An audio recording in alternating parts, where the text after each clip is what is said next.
काव्य की परिभाषा। काव्य रचना का इतिहास मानव जीवन के विकास से जुड़ा हुआ है।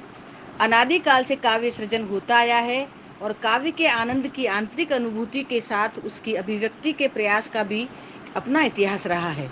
अनेक विद्वानों ने समय समय पर श्रेष्ठ काव्य की परिभाषाएं दी और लक्षणों को प्रकट करने का प्रयास किया।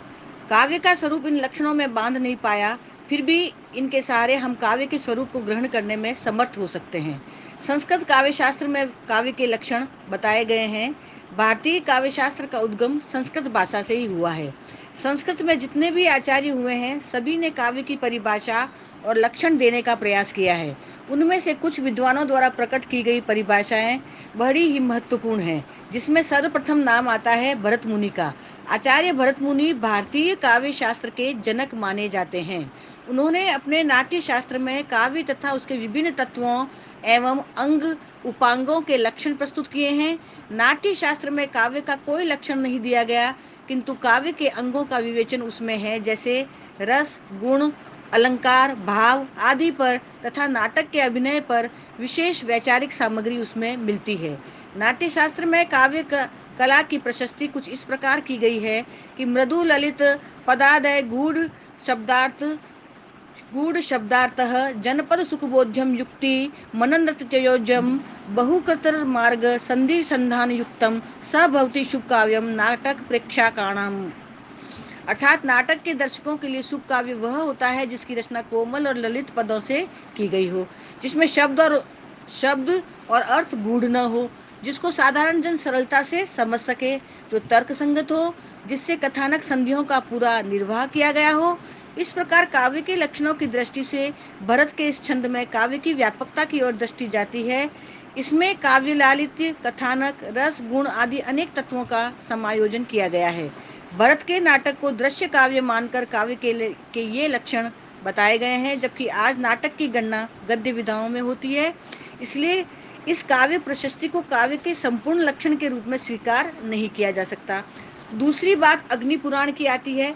अग्नि पुराण में काव्य की परिभाषा इस प्रकार बताई है कि संक्षेपादा वाक्य मिष्टार्थ व्यवच्छिन्ना पदावली काव्यम स्फुरदलंकारम गुणावत दोष वर्जितम। अर्थात इष्ट को प्रकट करने वाली संक्षिप्त पदावली से युक्त ऐसा वाक्य काव्य होता है जिसमें अलंकार प्रकट हो और जो दोष रहित और गुण सहित हो। इस परिभाषा में काव्य की बाहरी रूपरेखा व्यक्त है। संक्षिप्त वाक्य से तात्पर्य ऐसे छोटे छोटे वाक्यों से है जो स्मरण रहने योग्य हो। अलंकार से युक्त काव्य गुणों की ओर संकेत करता है। दोष न होना काव्य का एक निषेधात्मक धर्म है। तीसरे जो महत्वपूर्ण आचार्य संस्कृत काव्य शास्त्र में आते हैं, जिन्होंने काव्य की परिभाषा दी, वे हैं आचार्य भामह।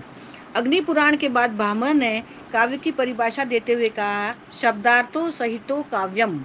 अर्थात शब्द और अर्थ का संयोग ही काव्य है।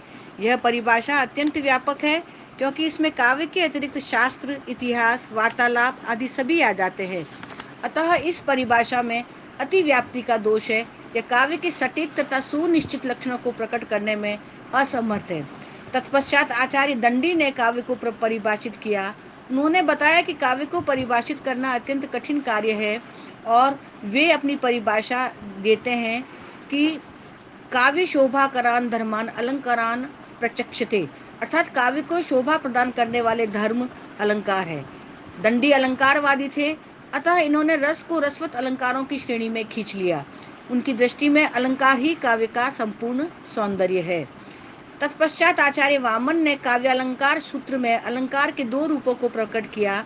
एक तो काव्य के भीतर व्याप्त सौंदर्य के रूप में, जैसे काव्यम ग्रह्यम अलंकार सौंदर्यम अलंकार दोष गुणालंकार हान दानान्यम। दूसरा अर्थ अलंकार को सौंदर्य का उपकरण मात्र मानने से संबद्ध है। इस प्रकार दो रूपों में आए अलंकारों को उन्होंने भिन्न भिन्न रूप में प्रकट किया। इसी कड़ी में आचार्य मम्मट ने दोष रहित गुण सहित शब्द अर्थ से युक्त अलंकार से शोभित पंक्तियों को ही काव्य स्वीकार किया। तत्पश्चात काव्य शास्त्र की विभिन्न संप्रदायों में अलग अलग तरीके से परिभाषाएं दी गई।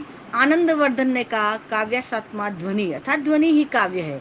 वामन ने रीति को काव्य की आत्मा कहा। आचार्य कुंतक ने वक्रोक्ति काव्य जीवितम कहकर काव्य का लक्षण बताने का प्रयास किया। हेमचंद्र ने अग्नि पुराण और मम्मट की सी ही परिभाषा दी, तो आचार्य विश्वनाथ ने अपने प्रसिद्ध ग्रंथ साहित्य में वाक्यम रसात्मकम काव्यम कहकर रसयुक्त काव्य को ही काव्य माना है। इस सूत्र का एक अर्थ तो यह है कि विभावानुभाव व्यभिचारी के संयोग से जिस रस की निष्पत्ति होती है, वह रस जिस वाक्य में हो वही काव्य है। ऐसी दशा में रस की अनिवार्यता पर मतभेद हो सकता है, लेकिन शास्त्रीय दृष्टि से अगर देखें तो ऐसे वाक्य ही काव्य माने जाएंगे जिसमें रस अर्थात आनंद की व्याप्ति हो। इसलिए आचार्य विश्वनाथ की परिभाषा काफी समीचीन प्रतीत होती है। बिहारी और केशव ने भी अलंकार और उक्ति वैचित्र को काव्य में महत्व दिया है। ठीक उसी प्रकार जब हम आगे देखते हैं तो पंडित जगन्नाथ ने रमणीयार्थ प्रतिपादक शब्दम काव्यम अर्थात रमणीय अर्थ का प्रतिपादन करने वाला शब्द काव्य है। इस तरह से ये स्पष्ट हो जाता है कि जरूरी नहीं है, आवश्यक भी नहीं है कि हमेशा काव्य में रमणीयता ही हो, लेकिन जब हम रमणीयता के अभाव में काव्य को स्वीकार ही नहीं कर सकते तो ये थोड़ा सा सीमित अर्थ में काव्य की परिभाषा का स्वरूप हो जाता है। इसमें अर्थगत रमणीयता पर ही विचार है।